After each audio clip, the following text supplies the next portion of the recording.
윤영균 지휘자님의 귀한 찬양 너무나 감사합니다. 우리 지휘자님의 찬양과 고백이 우리의 동일한 고백인 줄 믿습니다.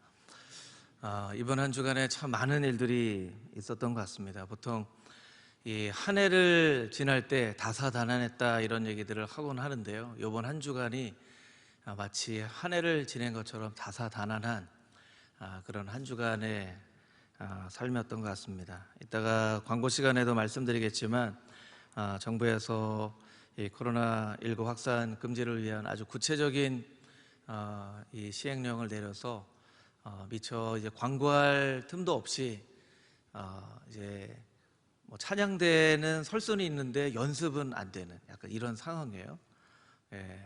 주일에 식사는 안 되는데 예배 끝나고 근처에 가서 식사하시는 건 또 괜찮고, 약간 이런 교회 모든 소모임이 안 되는 그런 이제 상황 가운데 있어서 주일에 식당도 또 오후 찬양 예배도 전교인 수련회도 할 수 없는 그런 상황이 되었습니다. 그렇지만 나라가 정한 이 법이기 때문에 그것을 지켜야 될 의무가 우리에게 있습니다. 이 교육자들이 금요일에 같이 모여서 어떻게 또 우리에게 주어진 직분을 잘 감당할까 이야기를 하다가 우리에게 주신 마음이 그리 아니하실지라도 하는 다니엘의 세 친구의 마음을 주셨어요. 우리의 생각하는 것처럼 되어지진 않더라도 그리 아니하실지라도 우리는 하나님 앞에 감사하며 찬양하며 예배하겠다라는 것이 우리들의 마음이어야 된다라는 생각입니다. 여러분, 우리가 생각하는 대로 되어지지 않을지라도 그리 아니하실지라도 하나님 앞에 감사함으로 예배할 수 있는 모든 성도님들이 다 되시기를 축복합니다. 우리 좌우에 있는 분들에게 이렇게 한번 인사해 보겠습니다. 그리 아니하실지라도 하나님께 감사합시다. 우리 다시 한번 인사하겠습니다. 그리 아니하실지라도 하나님께 찬양합시다. 아멘. 세상은 계속 변합니다. 이렇게 있다가 또 변할 거예요. 변하는 세상에 맞춰서 살다 보면 우리가 너무 힘들지만 변함없는 예수님의 사랑과 하나님의 은혜에 맞춰서 우리가 살아야 되겠죠. 그래서 그런 고백이 우리에게 있게 되기를 바랍니다.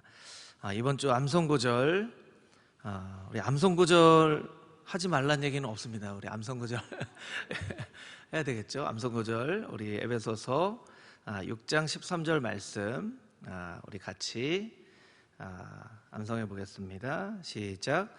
그러므로 하나님의 전신갑주를 취하라. 이는 악한 날에 너희가 능히 대적하고 모든 일을 행한 후에 서기 위함이라. 에베소서 6장 13절 말씀. 아멘. 또 이번 주 암송구절 같이 읽어보겠습니다. 시작.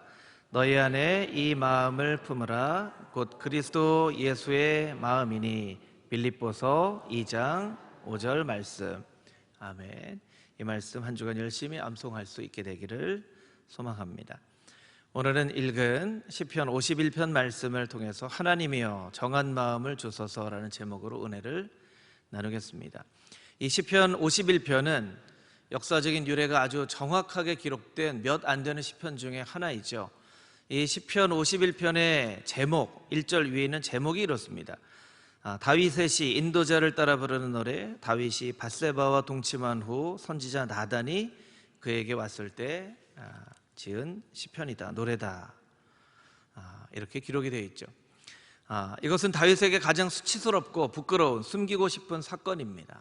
그런데 이 시편 51편은 우리에게 가장 사랑받는 시편 중에 하나가 되었습니다. 왜일까요? 우리에게도 다윗과 같은 연약함이 있기 때문이죠. 우리도 다윗과 같은 그런 죄를 언제든지 저지를 수 있는 연약한 사람이기 때문에 이 시편이 아마도 사랑을 받는 것이 아닌가라는 생각을 해보게 됩니다. 오늘은 이 말씀의 배경이 되는 사무엘하 11장 12장 말씀과 함께 이 시편을 비교해 가면서 하나님께서 우리에게 주시는 그 영적인 메시지를 함께 나눠보고자 합니다. 우리 읽은 말씀 가운데 6절부터 10절까지 있는 말씀을 같이 한번 다시 읽어보겠습니다. 우리 한 목소리로 읽겠습니다.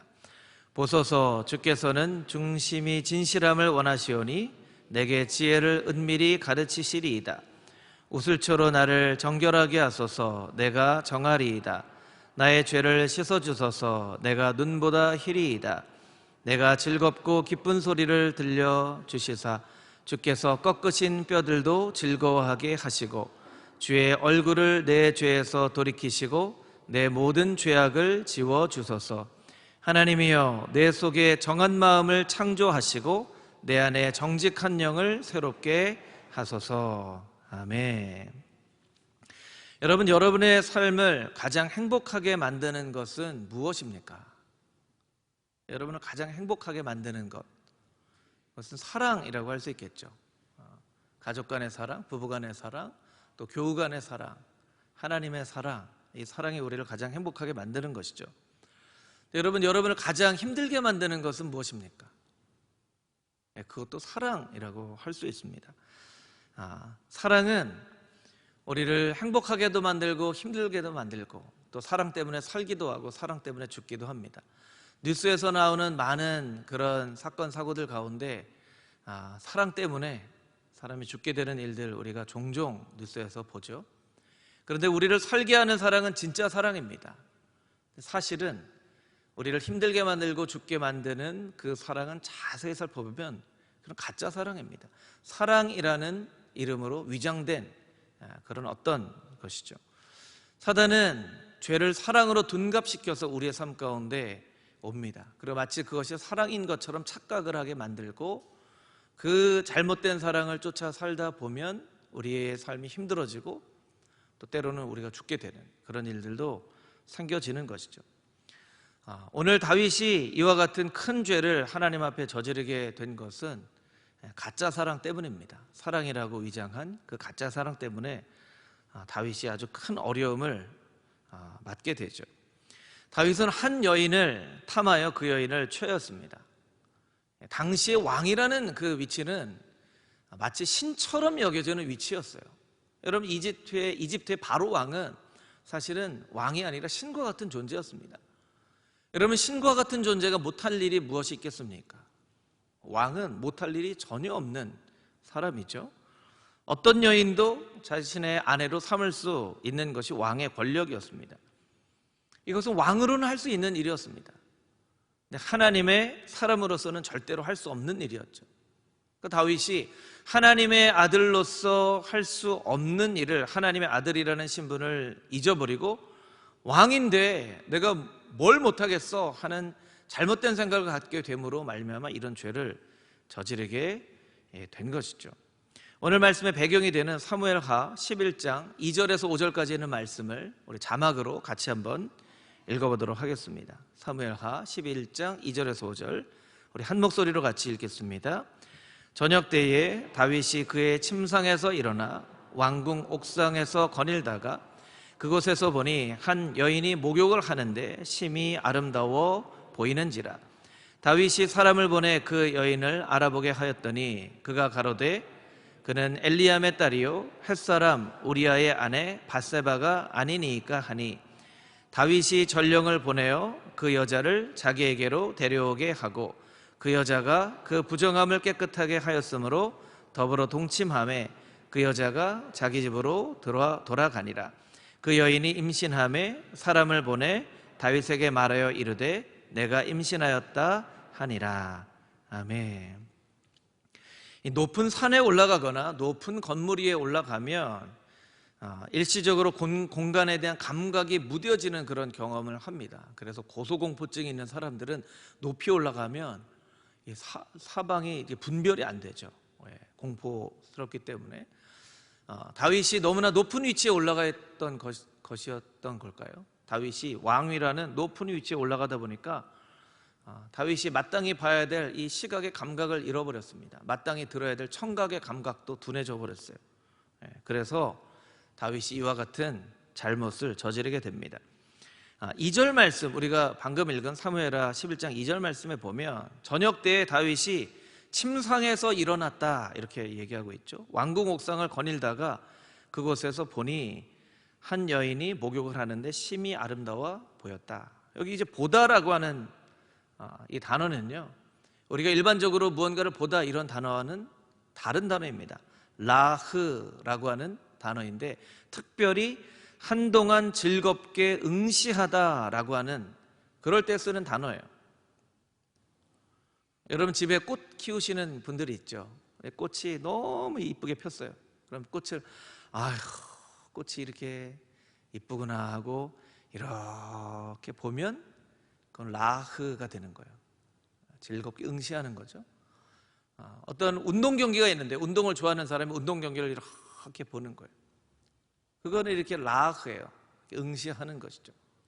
근데 여러분이 지금도 제가 여러분을 보기도 하고 의자를 보기도 하고 뭐 뒤에 이 빨간 벽돌도 보기도 하고 모니터를 보기도 하는데 또 여러분들은 뭐 저를 보기도 하고 넥타이를 보기도 하고 목사님 이마가 참 넓구나 이렇게 보기도 하고 네, 꽃을 보기도 하고 네. 그렇게 여러분의 눈에 보이는 것은 이런 보는 게 아니에요. 그건 그냥 보이는 거죠. 보이는 거예요. 다윗이 왕궁의 옥상을 걷다가 한 여인을 봤다라고 하는 것은 그냥 이렇게 눈에 보였다라고 하는 뜻이 아니에요. 그거를 한동안 응시하고 즐기는 마음으로 봤다라는 거예요. 그리고 다윗이 한마디 하죠. 야, 참 아름답구나. 아름답구나. 네. 여러분 왕궁에 아름다운 여인들이 너무나 많습니다. 그렇죠.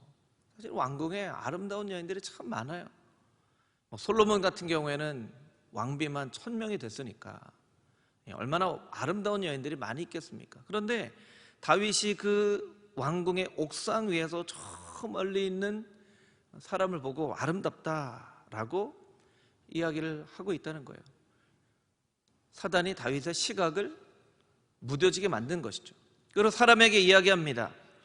여봐라, 저 여인이 누구인지 알아봐라. 아마 이 명령을 받은 사람이 굉장히 난감했을 거예요. 난감했을 거예요. 3절에 이야기를 합니다. 이 사람이 굉장히 지혜롭게 대답을 해요. 왕이시여, 그는 엘리암의 딸 햇사람 우리아의 아내 밧세바입니다. 이 사람이 우리아의 아내 밧세바라고 했어요. 밧세바입니다 이렇게 얘기하지 않고 우리아의 아내입니다. 우리아의 아내 밧세바입니다. 근데 다윗을 들릴 때는요 우리아의 아내는 하나도 안 들리는 거예요. 밧세바입니다. 그래? 이름도 참 아름답구나. 이렇게 됐겠죠. 네. 시각도 무뎌지고 청각도 무뎌지는 그런 사단의 유혹 가운데 다윗이 빠져들게 되는 것이죠. 제가 사진을 하나 보여드릴 텐데요. 사진을 한번 좀 보여주시겠습니까?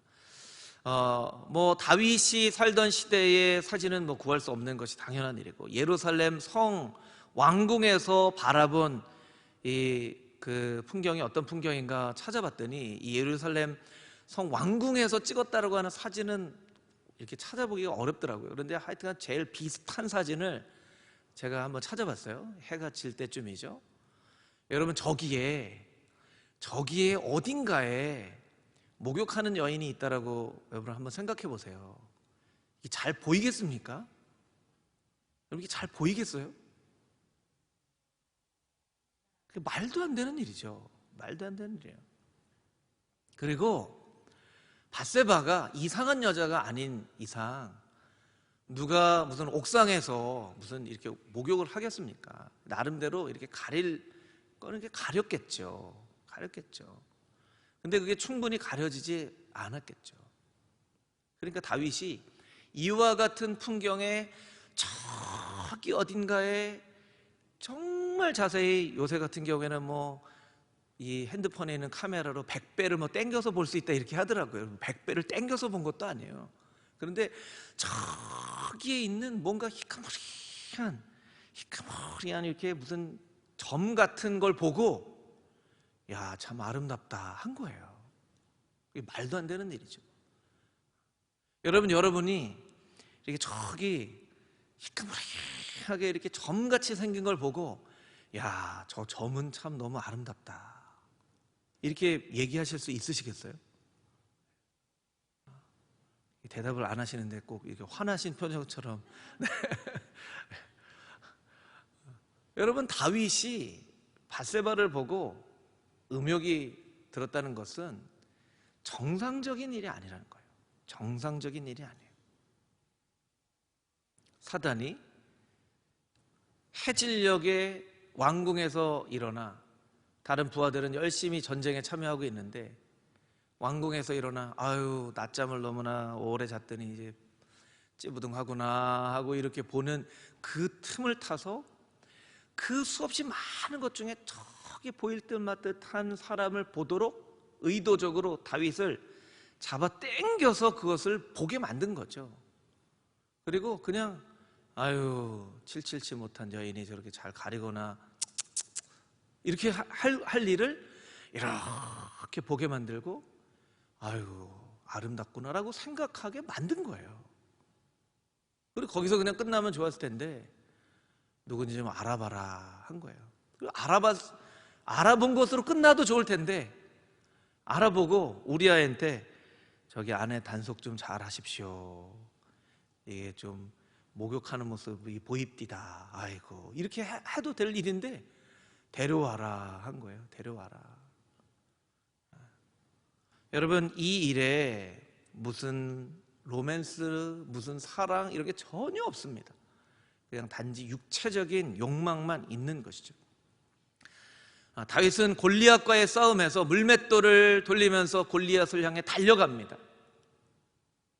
다윗은 사단의 유혹에 넘어가 죄를 짓는 그 밧세바를 향해 다윗의 마음이 달려가고 있어요. 오래 걸리지도 않았습니다. 오래 걸리지도 않았어요. 반나절도 걸리지 않았어요. 어떻게 다윗이 하나님 앞에 그렇게 전심으로 예배할 수 있는 대표적인 예배자 다윗이 어떻게 그렇게 죄악을 향해 달려갈 수 있는가? 달려갈 수 있는가? 여러분 오늘 이 시편을 보면서 우리가 꼭 알아야 될 것이 있는데 무엇이냐면 다윗이 죄를 졌는데 하나님 앞에 어떻게 기도하고 있냐면 하나님 정한 마음을 창조해 주십시오. 정직한 영을 창조해 주십시오. 영을 새롭게 해 주십시오. 죄악에서 돌이키게 해 주십시오. 나의 모든 죄악을 지워 주십시오. 나를 정결케 해 주십시오. 하나님께 부탁을 해요. 간절한 마음으로 부탁을 해요. 간절한 마음으로 부탁을 해요.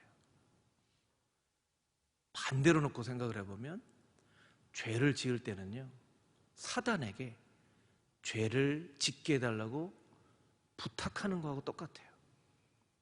내가 정말 죄를 꼭 짓고 싶습니다. 내 양심을 무뎌지게 해주셔서 제가 저 죄를 꼭 지을 수 있도록 나를 좀 도와주십시오.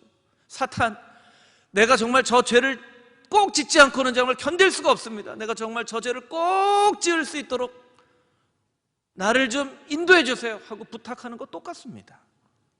똑같아요. 우리가 죄에 대해서 정말로 착각하고 있는 것 두 가지가 있는데요. 하나는 우리가 어떻게 착각하냐면 우리는 죄를 짓고 싶지 않는데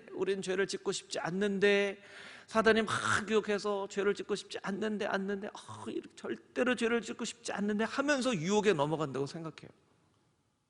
여러분 이거 착각입니다. 달려가는 거예요. 죄악을 향해 달려가는 거예요. 사단을 향해서 간곡히 부탁하는 거예요. 제발 제가 저 죄를 지으러 나가는 과정 가운데 혹시라도 잠자고 있는 양심이 깨어나서 저 죄를 짓지 못하지 않도록 내가 꼭 반드시 오늘은 저 죄를 꼭 짓겠습니다. 사탄이여 나를 도와주십시오 하는 마음으로 죄를 짓는 거예요. 여러분 이렇게 생각하면 끔찍하죠. 우리가 죄를 짓는 과정 자체가 끔찍한 거예요. 현대사회가 얼마나 이상한 사회로 되어져 가냐면 죄와 우리를 자꾸 분리를 시킵니다. 죄를 지은 것은 내가 아니라 예전부터 내가 조금 고생하고 있던 어떤 정신병적인 것이 죄를 지은 것입니다. 벌을 하려면 나를 벌하지 마시고 이 정신병을 벌해주세요. 내가 죄를 지은 게 아니라 내가 어제 저녁에 밤새도록 마셨던 술이 죄를 짓게 만든 겁니다. 벌하려면 나를 벌하지 마시고 저 술을 벌해주세요. 여러분 술 먹고 음주운전하거나 술 먹고 잘못했다 그러면 죄가 더 중해지나요? 아니면 감해지나요? 감해져요. 여러분 이게 세상이 제대로 되어 가고 있는 겁니까? 뭔가 잘못을 저질렀어도 자꾸 잘못을 저지르는 사람이 예전에 무슨 정신과적인 치료를 받는 게 있으면 막 그걸 찾아가지고 막 해요. 그러면 아니 어떻게 된 게 죄를 저지른 사람이 과거에 그런 잘못된 것을, 그 병을 앓았다고 벌을 적게 받는 거예요. 적게 받는. 끔찍한 성폭행을 한 어떤 사람이 30년 이렇게 처벌을 받았는데 1심에서 저 사람이 과거에 정신적 우울증으로 과거에 무슨 어떤 걸로 뭐 병을 받았습니다. 2심에서 그래? 그러면 10년. 또 항고를 해가지고 또 대법원에 가면 그래? 그럼 5년. 이렇게 벌이 줄어들어요. 여러분, 이게 가능한 일입니까? 다윗이 한번 그렇게 생각해봤다고 생각해 보십시오. 하나님, 사실은 제가 죄를 지은 게 아니고요, 그냥 어쩌녁에 기분이 너무 안 좋아서 제가 오랫동안 잠을 잤는데 잠에서 덜 깨어서 죄를 지었나 봐요. 벌하시려면 나를 벌하지 마시고 저 잠을 자게 만든 저걸 벌해주세요 라고 얘기를 한다면 여러분, 이게 맞는 얘기겠습니까? 아니죠. 아니죠. 여러분, 우리가 꼭 기억해야 됩니다. 죄를 지을 때는요, 어쩔 수 없이 죄의 유혹에 끌려가서 죄를 짓는 게 아니라요, 내가 죄를 향해 달려나가면서 죄를 짓는 거예요. 하나님께 정직한 영을 새롭게 해주십시오, 간절한 마음으로 부탁하는 것처럼 죄를 지을 때는요, 사탄에게 반드시 저 죄를 짓게 해달라고 부탁하는 거 똑같아요. 여러분, 우리가 죄를 지으면 안 되겠죠. 죄를 지을 때 우리는 사단에게 간절한 마음으로 도움을 구하게 되는 것이기 때문입니다. 그 죄를 짓는 것 자체가 우리가 스스로 지옥을 향해 달려나가고 있는 것이죠. 여러분, 죄가 얼마나 심각한 것인지를 우리가 깨달아야 우리가 회개를 할 수 있습니다. 죄가 얼마나 심각한 것인지를 깨닫지 못하면서 어떻게 회개를 할 수 있겠습니까? 여러분, 죄악을 향해 달려나가지 않는, 죄의 유혹을 뿌리칠 수 있는 하나님의 힘과 능력으로 나의 힘으로는 이것을 감당하지 못합니다. 하나님 도와주시옵소서. 보혈의 능력으로 나를 지켜보아 주시옵소서. 그렇게 하나님의 힘과 보혈의 능력을 의지하며 죄악으로부터 달려나가는 우리의 발걸음을 멈춰서게 할 수 있는 하나님의 거룩한 백성들이 다 되시기를 주님의 이름으로 축복합니다. 아멘. 11절에서 15절까지 있는 말씀입니다. 우리 한 목소리로 같이 읽겠습니다. 나를 주 앞에서 쫓아내지 마시며 주의 성령을 내게서 거두지 마소서. 주의 구원의 즐거움을 내게 회복시켜 주시고 자원하는 심령을 주사 나를 붙드소서. 그리하면 내가 범죄자에게 주의 도를 가르치리니 죄인들이 주께 돌아오리이다. 하나님이여, 나의 구원의 하나님이여, 피 흘린 죄에서 나를 건지소서. 내 혀가 주의 의를 높이 노래하리이다. 주여, 내 입술을 열어주소서. 내 입이 주를 찬송하여 전파하리이다. 아멘. 여러분, 그리스도인이 된다는 것은 더 이상 낙심하지 않는다는 것을 뜻하는 것이 아닙니다. 그리스도인이 된다는 것은 더 이상 죄를 짓지 않는다는 의미가 아닙니다. 그리스도인이 된 다음에도 낙심할 수가 있습니다. 죄를 지을 수가 있습니다. 근데 그리스도인이 된다는 것은 무엇이냐면 예수님과 우리의 삶이 뗄래야 뗄 수 없이 없는 관계로 연결이 되어졌다는 것을 의미하는 것입니다. 우리 저를 같이 한번 따라해 볼까요? 그리스도인이 된다는 것은 뗄래야 뗄 수 없는 관계로 예수님과 연결되었다는 뜻이다. 할렐루야. 사도 바울이 로마서 8장에 이야기하는 것처럼 그 어떤 것도 그리스도의 사랑에서 우리를 끊을 수 없다. 그것이 그리스도인 됨을 말하는 거예요. 그럼 무슨 얘기입니까? 낙심을 하더라도 뗄래야 뗄 수 없는 예수님과의 관계에서 그 낙심된 마음을 어떻게 이겨내야 될지를 생각해야 된다는 것이죠. 죄를 지었다 하더라도 예수님과의 관계에서 그 죄의 문제를 어떻게 해결해야 될지를 우리가 알아야만 한다는 거예요. 그런데 여러분, 이 일은요, 밧세바를 범한 이후에 나단 선지자가 찾아왔을 때라고 되어 있지만 사실은 그 기간 동안에 1년이라는 긴 시간이 있었어요. 왜냐하면 아이가 태어났기 때문이죠. 그 밧세바와 동침한 다음에 아이가 태어났어요. 아이가 태어날 때쯤에 나단 선지자가 그 예를 들면서 그 도시에 염소를 가진 사람이 있는데 그 한 마리까지도 갈취한 사람 어떻게 되겠습니까? 그 사람 나쁜 사람입니다. 그 사람 반드시 버려야죠. 그 사람의 방식이 당신입니다 라고 이야기했을 때 다윗이 깨달아 알았거든요. 그러면 그 1년이라는 시간 사이에 다윗이 무엇을 했는가? 성경에는 아무런 기록이 없어요. 그 1년이라는 그 사이를 다윗과 하나님과 연결되어지는 끈이 끊어져 버린 거예요.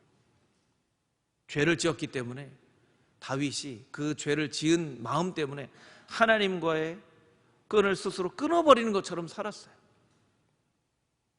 여러분, 아이들을 키울 때 보면 혼낼 때, 아이들이 뭔가를 잘못해서 혼낼 때 잘못했다는 것 때문에 부모님의 눈치를 슬슬 보면서 부모님과 안 마주치려고 멀어지는 자녀가 있는가 하면 잘못했기 때문에 더 부모님께 와락 안기면서 잘못했다고 얘기하는 자녀가 있죠. 여러분은 어떤 자녀입니까? 잘못한 것이 있을 때 하나님 눈치를 슬슬 보면서 하나님으로부터 멀어지는 자녀입니까? 아니면 잘못했다는 것 때문에 하나님을 더욱더 끌어안고 잘못했습니다 라고 하나님께 가까이 나오는 자녀입니까? 이 다윗이 하나님으로부터 멀어진 거예요. 하나님으로부터 멀어진 거예요. 사무엘하 12장 9절에서 10절 말씀에 보면 이런 말씀이 있죠. 사무엘하 12장 9절에서 10절 함께 읽겠습니다. 그러한데 어찌하여 내가 여호와의 말씀을 업신여기고 나 보기에 악을 행하였느냐? 내가 칼로 햇사람 우리아를 치되 암몬 자손의 칼로 죽이고 그의 아내를 빼앗아 내 아내로 삼았도다. 이제 내가 나를 업신여기고 햇사람 우리아의 아내를 빼앗아 내 아내로 삼았은즉 칼이 내 집에서 영원토록 떠나지 아니하리라 하셨고. 아멘. 하나님께서 나단 선지자를 통해서 다윗에게 말씀하신 것은 무엇이냐면 어떻게 죄를 지었냐 이게 아니라 내가 어떻게 하나님의 말씀을 업신여기고 하나님 보시기에 악을 행하였느냐, 어떻게 하나님을 업신여기고 칼로 자르듯 하나님과의 관계를 단절시켰느냐라고 이야기를 하고 있다는 거예요. 여러분, 지옥은요, 죄를 지은 사람이 나중에 죽은 뒤에 가는 곳이 지옥이 아니에요. 죄를 짓는 그 순간 우리의 모든 삶이 다 지옥으로 바뀌는 거예요. 아니, 죄의 유혹에 빠져서 죄악을 향해 달려나가는 그 순간 우리의 마음이 지옥처럼 바뀌어지는 거예요. 하나님이 계시지 않는 삶, 하나님을 인정하지 않는 삶이 지옥이 되는 것이죠. 다윗은 이 1년 동안 자기가 원해서 밧세바를 범하고 우리아를 죽게 만들고 아이도 태어나고 나름대로는 자기가 원하는 것을 얻었다고 생각할지 모르지만 다윗의 1년간의 삶은 그 자체가 하나님이 없는 지옥과 같은 삶을 살아가게 되는 것이죠. 여러분, 모든 사람이 유혹에 빠졌다고 다 이런 일을 행하는 것은 아닙니다. 우리가 잘 아는 것처럼 요셉은 보디발의 아내가 끊임없이 유혹을 했을 때 옷을 빼앗겨가면서도 도망치죠. 여러분, 요셉이 이야기하는 것 무엇입니까? 내가 어찌 하나님 앞에서 죄를 저지르겠느냐? 보디발의 아내가 자기를 유혹하는데 요셉이 하나님을 생각해요. 보디발의 아내에게 내가 어떻게 당신과 부정한 일을 행할 수 있겠습니까? 이렇게 얘기하지 않고요, 보디발의 아내가 유혹하는 동안에 하나님을 생각한다는 거예요. 여러분, 죄의 유혹이 오는 동안 우리가 하나님을 생각해야 돼요. 그럼 우리가 죄를 못 짓겠죠. 가인에게도 하나님께서 뭐라고 말씀하십니까? 창세기 4장 7절 말씀에 보면 아벨을 죽이고 난 가인에게 하나님께서 이렇게 책망하시죠. 창세기 4장 7절 우리 같이 읽어보겠습니다. 내가 선을 행하면 어찌 낯을 들지 못하겠느냐? 선을 행하지 아니하면 죄가 문에 엎드려 있느니라. 죄가 너를 원하나 너는 죄를 다스릴지니라. 아멘. 여러분, 너무나 놀라운 말씀이죠. 죄가 너를 원하나. 7절을 계속 보여주세요. 죄가 너를 원하나 너는 죄를 다스릴지니라. 여러분, 우리가 꼭 기억해야 됩니다. 우리가 세상을 사는 동안에 죄가 우리를 원하고 있습니다. 죄가 우리를 원합니다. 내가 저 안광국 좀 시험에 빠뜨려야지. 나는 안광국을 원합니다. 안광국 시험에 빠뜨리기 원합니다. 이렇게 사단이 끊임없이 원한다는 거예요. 여러분, 여러분의 한 주간의 삶, 그냥 이렇게 코로나 때문에 잘 살지도 못하고 일주일 동안 이렇게 사는 것처럼 여러분들이 생각할지 모르겠지만, 여러분의 일주일의 삶 동안 죄가 끊임없이 여러분을 원했다는 거예요. 끊임없이 여러분을 원했다는 거예요. 근데 하나님께서 가인에게 뭐라고 말씀하십니까? 너는 죄를 다스릴지라. 죄는 평생 끊임없이 너를 원할 것이다. 그런데 너는 죄를 다스릴지라. 우리의 힘으로 다스릴 수 없기 때문에 예수 그리스도의 보혈을 의지해서 다스려야 되겠죠. 하나님의 은혜를 의지하면서 다스려야 되겠죠. 저를 따라서 같이 한번 해볼까요? 죄는 너를 원하나 너는 죄를 다스릴지니라. 여러분, 이름을 넣어가면서 한번 해보겠습니다. 제가 안광국 할 텐데 여러분 또 안광국 하시면 안 돼요. 여러분 이름을 넣어가면서, 죄는 안광국을 원하나 너는 죄를 다스릴지니라. 할렐루야. 여러분, 끊임없이 죄는 여러분을 원합니다. 죽음에 빠뜨리라고 원합니다. 근데 하나님께서 말씀하시죠. 너는 죄를 다스릴지니라. 예수 그리스도의 보혈을 의지하며 끊임없는 죄악의 유혹에 빠지지 않고 그 죄를 다스릴 줄 아는 하나님의 지혜로운 백성들이 다 되시기를 주님의 이름으로 축복합니다. 아멘. 우리 마지막으로 16절에서 17절까지 있는 말씀 같이 읽어보겠습니다. 16절 17절 함께 읽겠습니다. 주께서는 제사를 기뻐하시지 아니하시나니 그렇지 아니하면 내가 드렸을 것이라. 주는 번제를 기뻐하지 아니하시나이다.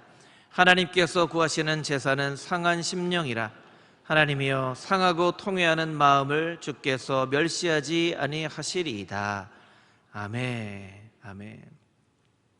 이 세상의 가장 큰 용기는 자기의 잘못과 죄악을 마주서는 용기라고 할 수 있습니다.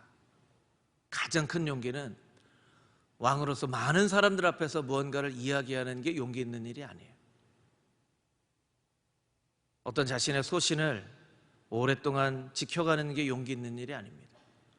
나는 죄악을 저지를 수 있는 사람이고 잘못을 행할 수 있는 사람이지만 내가 잘못과 죄악을 저질렀을 때 그것을 회피해버리지 않고 덮어버리지 않고 그 잘못과 죄악에 마주설 수 있는 것이 정말 용기 있는 사람이죠. 근데 우리는 죄를 짓기는 쉽지만 죄를 지음으로 말미암아 주변에 있는 사람들에게서 받을 그 눈총과 부끄러움을 마주할 용기는 없는 것 같아요. 근데 다윗은 정말 용기 있는 사람이죠. 너무나 큰 잘못을 어처구니도 없이 저질렀지만 하나님께서 다윗을 이렇게 사용하시는 이유는 다윗에게 그런 용기가 있었기 때문입니다. 여러분, 이런 용기 갖기 쉽지 않습니다. 자기의 부끄러움을 감당하는 용기, 죄악과 잘못을 마주서는 용기. 근데 여러분, 이 말씀 가운데 아주 독특한 표현이 있죠. 17절에 보면 주님께서 원하시는 제사는 상한 심령이라. 상한 심령이라는 말은 상한 감정이라는 뜻이거든요. 이 다윗이 알고 있었어요. 자신의 감정이 성숙하지 않았다는 것을 알고 있어요. 상한 심령을 가지고 있다는 것을 다윗이 깨달아 알았어요. 여러분, 다윗에게 부족한 것이 무엇이었을까요? 다윗은 어떤 사람이죠? 사울의 그 집요한 공격에서도 자신의 마음을 지킬 줄 알았던 사람이죠. 사울을 죽일 수 있는 기회가 있었음에도 불구하고 사울을 죽이지 않고 하나님이 기름 부으신 사람을 내가 어찌 죽일 수 있느냐. 이게 다윗의 멋진 고백이죠. 그런데요, 다윗은 사실은 약한 감정을 가지고 있던 사람이에요. 그것을 어떻게 알 수 있냐면 다윗이 어릴 때 이렇게 귀하게 자라지 못했거든요. 사무엘이 이새의 집을 찾아와서 아들을 데리고 오라 했을 때 이새는 다윗을 부르지 않습니다. 그 말제라라고 표현하는데 학가톤이라고 하는 말은 보잘것없는 이런 뜻이에요. 하찮은, 열등한 이런 뜻이에요. 아니, 저희 집을 보면 막내가 제일 뭐 첫째, 둘째, 셋째 안 이쁘다는 건 아니지만 막내가 너무나 이뻐서 막내 예담이를 보면 그냥 너무 이쁜데, 너무 이쁘고 하는 집마다 어떤 걸 해도 말도 안 되는 얘기를 해도, 지난주에 유치원에서 지진에 대해서, 화산에 대해서 배웠는지 저한테 아빠, 한라봉산 밑에 뭐가 있는지 알아요? 한라산도 아니고 한라봉산이래요.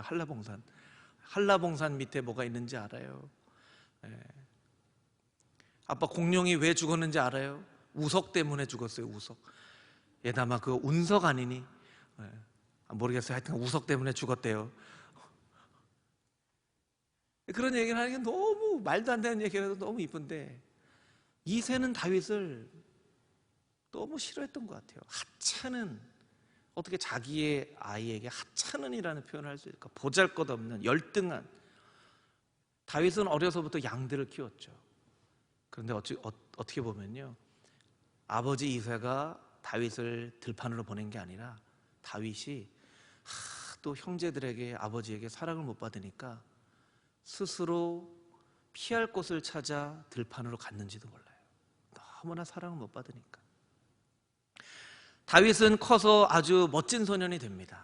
아주 얼굴도 광채가 나고 아름답다라고 말할 정도로. 그런데 다윗의 육체는 이렇게 아름답게 컸는데 다윗의 마음 가운데 있는 이 상처받은 아이, 내면의 아이는 자라지 못하고 계속 상처받는, 나는 하찮아, 나는 보잘것없어, 나는 열등해 하고 자라지 못했던 것 같아요. 어떻게 할 수 있냐면요, 다윗이 사람을 좋아하는데 좀 독특하게 좋아해요. 결혼한 사람을 좋아해요. 유부녀를 좋아해요. 이게 말이 됩니까? 밧세바도 사실은 결혼한 여자잖아요. 아비가일도 결혼한 여자예요. 그런 것을 보면 다윗의 마음 가운데 아직 이렇게 어린아이와 같은 감정, 어머니의 사랑을 받고 싶은, 누군가에게 그런 사랑을 받고 싶은 마음이 있었던 거예요. 여러분, 그걸 누가 잘 알았죠? 사탄이 잘 알았어요. 그래서 그 감정을 건드려서 다윗으로 하여금 죄악에 빠지게 만드는 거죠.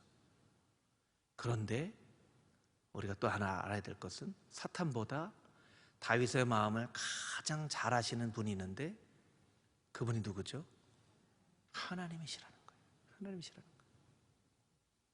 어쩌면 여러분도 다윗처럼 청년이 되고 장년이 되고 중년이 되고 노년이 되어 있지만, 여러분의 마음 가운데 사랑을 더 많이 받았어야 하는 여러분의 속사람, 어린아이와 같은 이 모습이 있어서 여러분이 무언가를 할 때 어떤 때는 속사람의 어린아이가 나타나서 무언가 일을 망쳐버리고 그르쳐버리는 그런 일을 경험할 수도 있습니다. 그럴 때 여러분, 우리가 꼭 기억해야 될 것은 그 어린아이와 같은 마음을 하나님께서 알고 계시다라는 거예요. 아들아, 딸아, 너는 하찮지 않다. 너는 보잘것없지 않다. 너는 열등하지 않다. 내가 너를 사랑한다. 어려서부터 자라지 못한 너의 속사람, 너의 이 자아가, 아이가 나의 사랑으로 잘 성장하고 그 상처가 치유되기를 원한다. 하나님께서 우리에게 말씀하고 계신 거예요. 우리 마지막으로 시편 51편 1절 말씀을 우리 같이 읽고 말씀을 마치도록 하겠습니다. 우리 시편 51편 1절 말씀 우리 같이 읽어보겠습니다. 하나님이여, 주의 인자를 따라 내게 은혜를 베푸시며 주의 많은 긍휼을 따라 내 죄악을 지워 주소서. 아멘. 1절에 똑같은 말이 3번 반복하고 있어요. 주의 인자를 따라 내게 은혜를 베푸시고. 여러분, 이 말이 똑같은 말이에요. 사랑, 헤세드라는 말이죠. 헤세드라는 말은 인자, 긍휼, 자비하심으로 바뀌어지는 말이에요. 하나님, 나를 하나님의 사랑으로 가득 채워 주시옵소서. 하나님의 사랑만이 내 마음을 가득 채울 수 있습니다.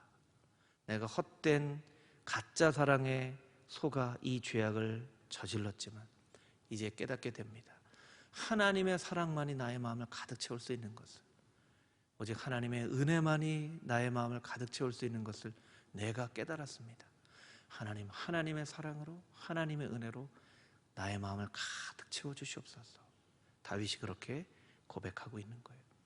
그래서 우리가 은혜가 아니면 살아갈 수 없다라고 이야기를 하고 있습니다. 여러분, 여러분의 마음에 어떤 공함이 있다고 한다면 하나님의 은혜를 구하며 하나님의 은혜와 사랑만이 나의 마음을 가득 채울 수 있습니다. 하나님의 은혜 아니고는 살아갈 수 없습니다. 고백하며 날마다 하나님과 동행하며 살아갈 수 있는, 죄는 여러분을 끝없이 원하지만 죄를 예수 그리스도의 보혈로 하나님의 은혜로 다스리며 살아갈 수 있는 금호중앙의 모든 성도님들이 다 되시기를 주님의 이름으로 축복합니다. 아멘.